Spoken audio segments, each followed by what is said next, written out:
قل سيروا في الأرض ثم انظروا كيف كان عاقبة المكذبين.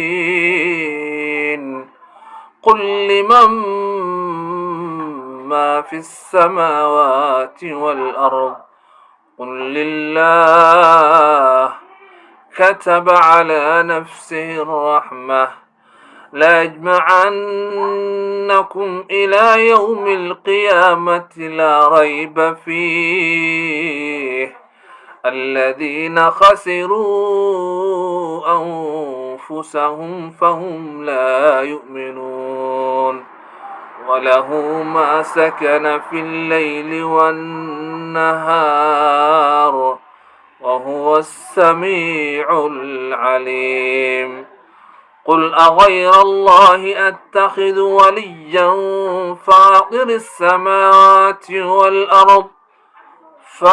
السماوات والأرض وهو يطعم ولا يطعم. قل إني أمرت أن أكون أول من أسلم ولا تكونن من المشركين. قل إني أخاف إن عصيت ربي عذاب يوم عظيم.